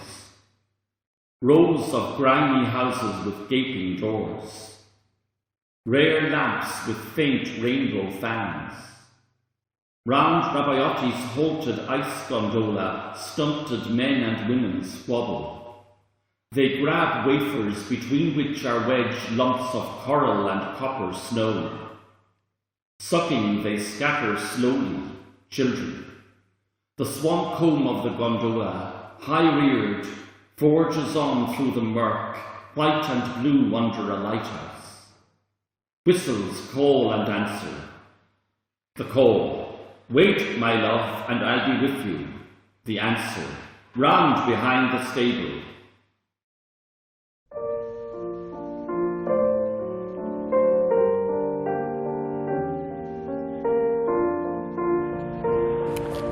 We've arrived at the corner of what was once the most notorious brothel quarter in Europe. Just over to my right is what was called in Ulysses the Mabbot Street entrance of Nighttown. By a rather strange irony, Mabbot Street has now been renamed James Joyce Street. I don't know if it does any credit to the writer. But all this area, I suppose because Dublin was a garrison town and next to Liffey with sailors coming in from the sea, had a booming business in brothels. And this is well used, of course, by James Joyce and his many colleagues. So Joyce, I'm afraid, was dreadfully familiar with this from, I think, the age of 16. His visit here is described in a portrait of the artist as a young man. This is where the Nighttown chapter of Ulysses begins, the one known as Circe, the island of the enchantress, where men are turned into beasts. And what an appropriate setting for a brothel. At the beginning of the chapter, there's this lurid description of the Mabbot Street entrance to Nighttown, just over here behind me, with the station in the background and the tram tracks and all these strange people tottering around, people who are idiots and drunken people, and even the children in the picture look strange and old. They're described as dwarfs rather than as children, and it takes a while to realize that the simple, ordinary children running around at an ice cream van in the background. But it's here that Stephen Dedalus arrives. We last saw him in the maternity hospital, heading out via Burke's pub, and then to the railway station and over to this side of the river. And he and his friend Lynch come up from the station and head off into Nighttown. They're followed a few minutes later by Bloom, sweating and hurried. He's lost track of them on the way, and he's trying to catch up with them. He doesn't know where they've gone.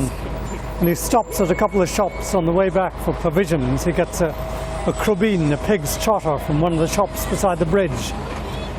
And then he finds himself at the entrance to Nighttown, and he's hemmed in by dangers. He tries to cross the street once or twice. He nearly gets knocked down. On the corner just beside the Colville house there's apparently a sentry standing who demands a password from him. Everything is getting very strange, and becomes stranger still in this longest chapter of Ulysses. The technique that Joyce uses is hallucination. So when you're reading it, you find that in fact most of it is things which aren't real at all. Bloom goes off into the most fantastic hallucinations. In one long session he is committed to trial and burnt at the stake. In another one he becomes a supreme ruler, the king, emperor and president chairman of Dublin, and all his dreams are fulfilled. And then all these things fade away and you find him just back where he started again. So the effects of the magic are always lurking about. And he has to find his way up, down the street to my right, and along to Bella Cohen's brothel, which is in Railway Street, just a couple of turnings away from there. In there, he finally finds Stephen with his friend Lynch, and the two of them are already teaming up with a pair of prostitutes, and Bloom comes and joins them. He has to pay for a prostitute himself. They have to face the whore mistress, Bella Cohen, who's charging down on them, a huge, great woman who cows Bloom entirely, and at this moment all the deep things which are buried in his psyche really bubble up from underneath, and there's a long and very harrowing hallucination which is reduced to all sorts of indignities. He's turned into a woman and dressed in woman's clothing and sold to the highest bidder. All this in his mind, of course, and he has to suffer this for a long time, and then he stands up and his back trouser button pops and it breaks the spell. And suddenly he realizes that he can deal with this, and he just looks her back eye to eye as if to say, I can deal with you. So the evening proceeds and dancing starts, and they all drink too much. As they carry on drinking, Stephen starts dancing. He whirls round and round and gets giddy, and then, while he's feeling faint, he's suddenly confronted by another hallucination, the ghost of his mother, who rises up out of the floor, reproachfully pointing at him. And Stephen is terrified. He just lashes out, breaks the lamp with a stick, and dashes off out into the street. Bloom settles the damage and runs off down the street after him to find that Stephen has got into a fight with a soldier. And Stephen is knocked down. Bloom runs to the rescue. He manages to find a friend who persuades the police to leave them alone. And at the end of the chapter, Bloom is left alone guarding Stephen as he gradually returns to consciousness, lying on the street. After that, Bloom picks up Stephen, supporting him, and they head off down towards Butt Bridge in the vicinity of the cabman's shelter, where they hope to find some kind of refreshment. And maybe it's time that we headed in their direction as well.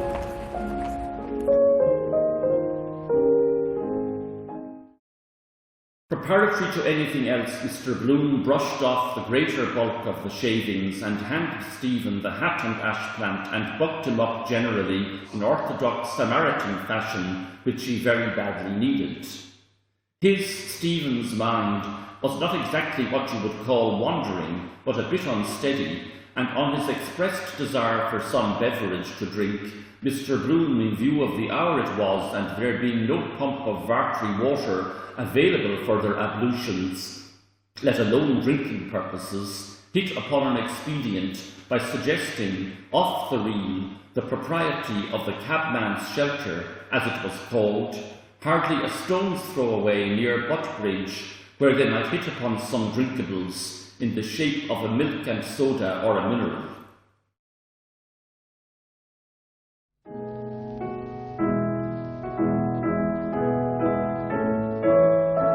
I'm standing here at another busy intersection in Dublin, right beside one of its most famous landmarks, the Custom House, built by James Gandon in 1791.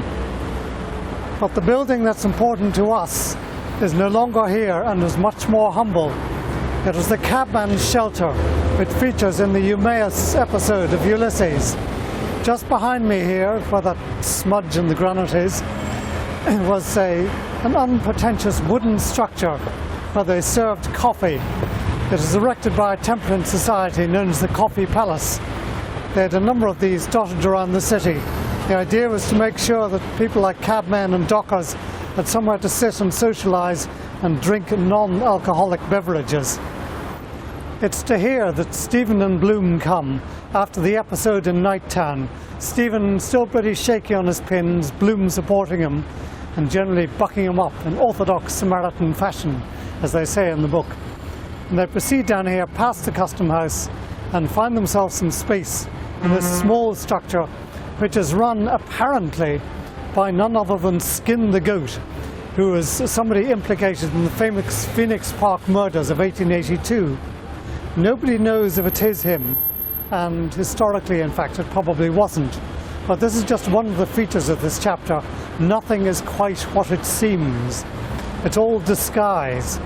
In the original Odyssey, Ulysses arrives in disguise back to his homeland, and he meets his old swineherd Eumaeus, who recognizes him, and he sits around not letting anybody know who he is. So everybody in this chapter is dissembling in some way. Even Bloom is trying to pretend to be somebody other than he is. He's trying to be a fatherly older man who will look after Stephen and talk to him on his own level. Stephen, of course, drunk though he is still much cleverer than Bloom, and every time Bloom tries to make a smart remark, Stephen just puts him down. This is an important chapter in the story. It's the first occasion, after all the rush and fury of the preceding chapters, that Bloom is actually able to sit down and talk to Stephen across a table. And it's a moment of kind of peace while everybody gets themselves back on their feet again, including Stephen, who desperately needs it. As I've said earlier, nothing in this chapter is quite what it seems. And it's probably an accidental indication of that even this plaque is in the wrong place. It's a few yards away from where it ought to be. But at least we are generally in the right area, right here beside the Custom House, next to the Liffey, just a few yards away from Nighttown, where the previous chapter took place, and more importantly, only a short walk away from Bloom's house up on Eccles Street, which is where, finally, at the end of this long and wandering tale, we will now return. What act did Bloom make on their arrival at their destination? At the house steps of the fourth of the equidifferent uneven numbers, number 7 Eccles Street, he inserted his hand mechanically into the back pocket of his trousers to obtain his latchkey. Was it there? It was in the corresponding pocket of the trousers which he had worn on the day but one preceding. Why was he doubly irritated? Because he had forgotten, and because he remembered that he had reminded himself twice not to forget. What were then the alternatives before the premeditatedly, respectively, and inadvertently keyless couple? To enter or not to enter, to knock or not to knock. Bloom's decision, a stratagem. Resting his feet on the dwarf wall, he climbed over the area railings, compressed his hat on his head, grasped 2 points at the lower union of rails and stiles, lowered his body gradually by its length of 5 feet 9 inches and a half to within 2 feet 10 inches of the area pavement, and allowed his body to move freely in space by separating himself from the railings and crouching in preparation for the impact of the fall.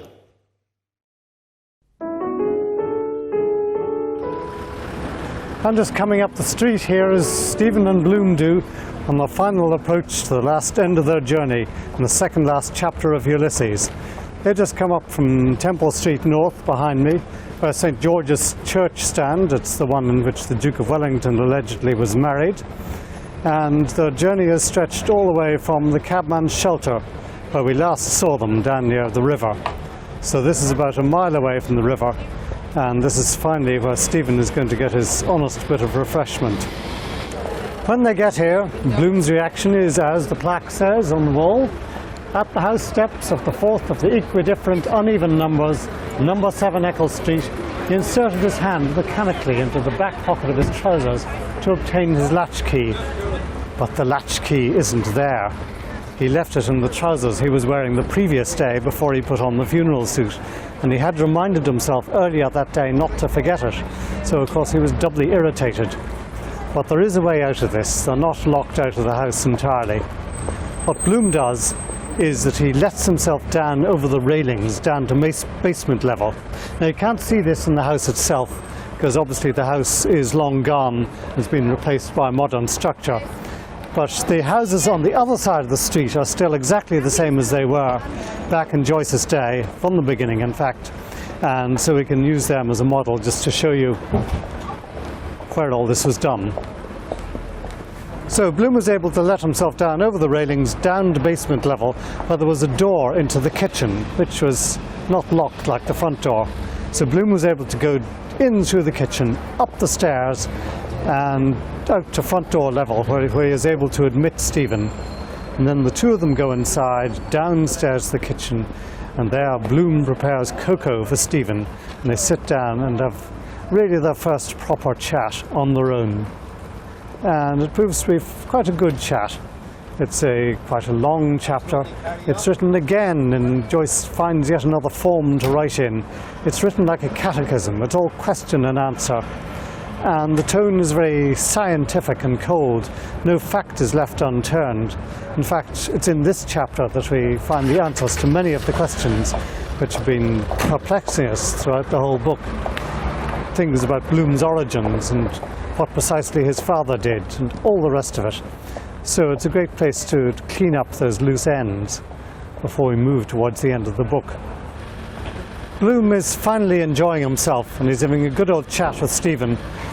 And one of the schemes that's going through Bloom's mind is that possibly Stephen might actually become a lodger in the vacant rooms here. And he asks Stephen if he'd like to stay even the night. But Stephen in fact declines. And we don't know where Stephen goes, but Bloom lets him out into the back garden and through into the back lane, and Stephen just walks off into the night. We don't know where he's going to go. And Bloom is left then to get out of his clothes and head for the bedroom, where he settles down in bed beside Molly Bloom. Now he is perfectly conscious that she has spent the afternoon entertaining her lover Blazes Boylan between these very sheets. And this is something which had been bothering him all day, but now just when it comes to that crucial point, he feels it just doesn't bother him anymore, that, you know, Boylan is just one of these other people who has admired Molly, and maybe he's admired her more than most, and maybe he's got a bit further, but still he's not actually Molly's husband. And this is what's represented by Ulysses' homecoming in the original Odyssey. When Ulysses, or Odysseus, comes home, he's welcomed by his faithful wife who's been holding off all the suitors for the past 20 years. Molly, I'm afraid, is not quite like that. She hasn't exactly been holding off the suitors. But she is the one, finally, who welcomes him into bed and receives him there. And as Bloom settles down to sleep, his thoughts become more and more jumbled, and he thinks about Sinbad the sailor and Ninbad the nailer and Tinbad the tailor. Sinbad the sailor being another voyager like Ulysses. And his thoughts jumble more and more, as dreams do. And he thinks about a giant roc's egg, and it's like a blob in his head. And finally the answer to the very last question in this long catechism is simply a very large full stop. So this is where Bloom's story ends. But it's not quite the end. The last chapter is set in the mind of a lady who doesn't seem to have any full stops at all. It's Molly Bloom, his wife. And the chapter even has lost any sense of time. It drifts around from one memory to the next in no particular order. Time isn't important, maybe even place isn't important. And that's why, instead of ending our trip to Dublin here, we're going to move to another location just outside Dublin to end this examination of Joyce's wonderful, wonderful novel.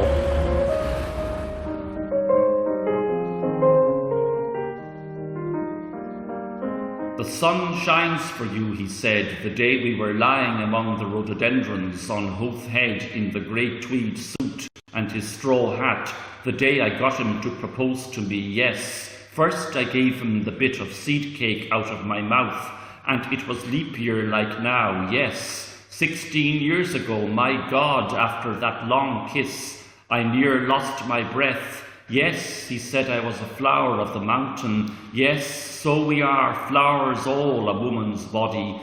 Yes, that was one true thing he said in his life. And the sun shines for you today.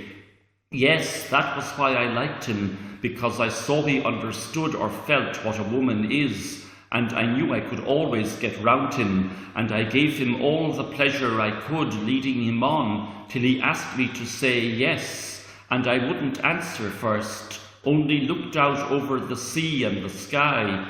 I was thinking of so many things he didn't know, of Mulvey and Mr. Stanhope and Hester and Father and old Captain Groves, and the sailors playing All Birds Fly and I Say Stoop, and washing up dishes, they called it, on the pier, and the sentry in front of the governor's house, with the thing round his white helmet, poor devil, half roasted, and the Spanish girls laughing in their shawls, and their tall combs, and the auctions in the morning, the Greeks and the Jews and the Arabs, and the devil knows who else, from all the ends of Europe, and Duke Street, and the Fowl Market, all clucking outside larby Sirens, and the poor donkeys slipping half asleep, and the vague fellows in the cloaks, asleep in the shade on the steps, and the big wheels of the carts, of the bulls, and the old castle thousands of years old,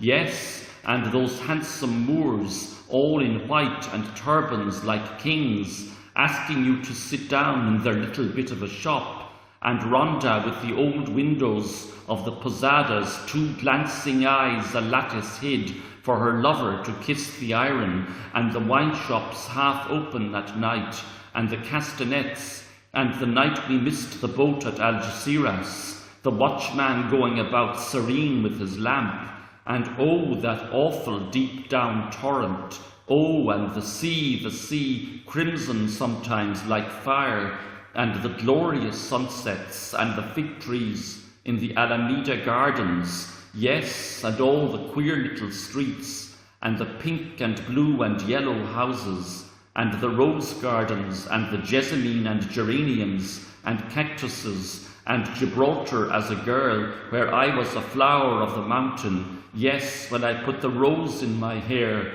like the Andalusian girls used, or shall I wear a red, yes, and how he kissed me under the Moorish wall.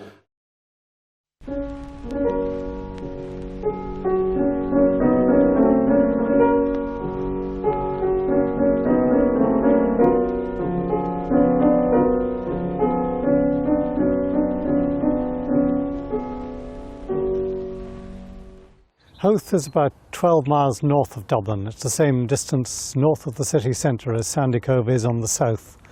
So in a way, as we look across the bay, we're completing the circle of the book. The whole story is drawing to its close. And curiously enough, Howth itself is mentioned in the opening lines of Joyce's next and last book, Finnegan's Wake. And he talks about the River Liffey and Howth Castle and environs. So that memory that Molly Bloom has of the day that Bloom proposed her is the same memory that Bloom holds in his head. At various times throughout the day, when he's perhaps at a low ebb, he thinks back to that day when he proposed to Molly. It's the one great memory they share and the one that keeps them going throughout all, well, the worst times they've had during the course of this day, and maybe their marriage has reached rock bottom. So it's something to keep us going in hope. Molly Bloom's soliloquy is one of the most famous passages in all literature. It's a remarkable tour de force. It's written without any full stops. Well, almost. There's one in the middle, like a button holding it together, and one at the very end. But it's the way Joyce thought that a woman thinks. He actually got it from one of Nora's letters, which is written, in fact all her letters were written without any punctuation. So Joyce got it into his head that a woman's mind is like a river. It just flows on without stopping. And this is the effect that Molly Bloom gives.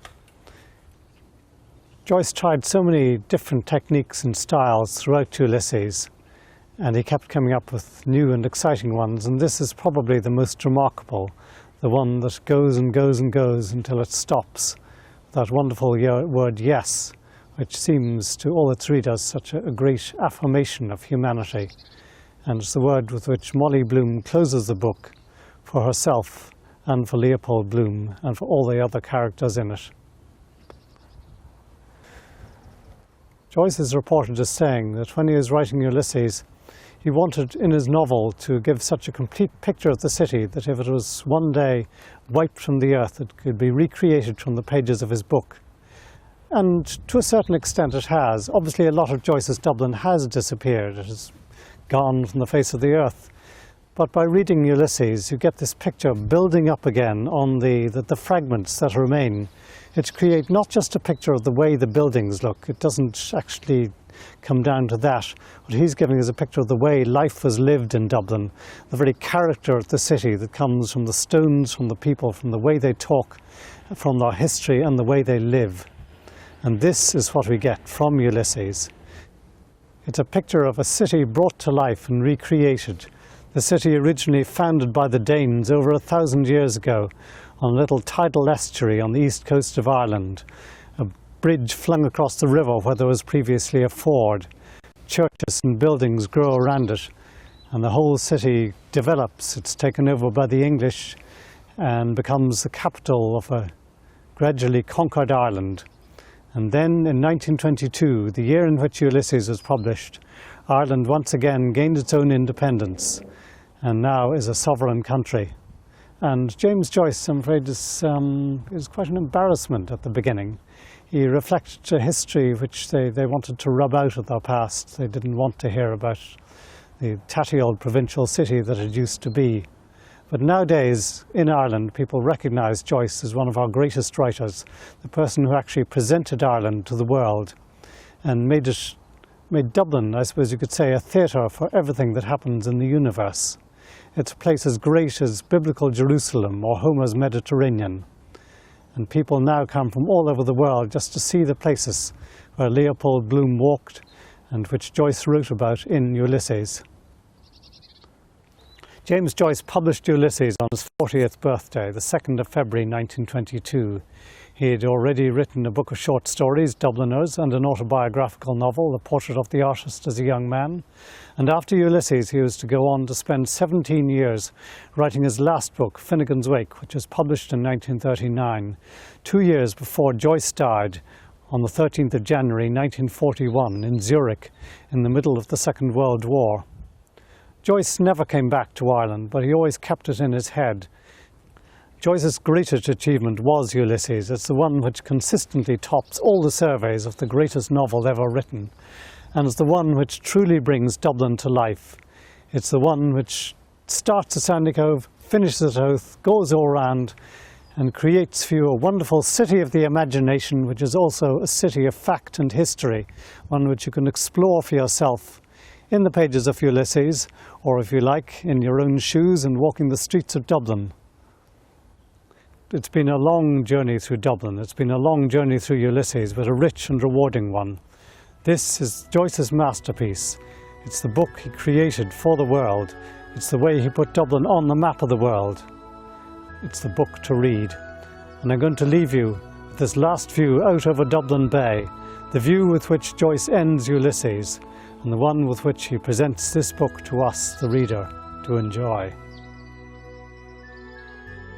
And I thought well as well him as another, and then I asked him with my eyes to ask again, yes, and then he asked me, would I, yes, to say, yes, my mountain flower, and first I put my arms around him, yes, and drew him down to me so he could feel my breasts all perfume, yes, and his heart was going like mad, and yes, I said, yes, I will, yes.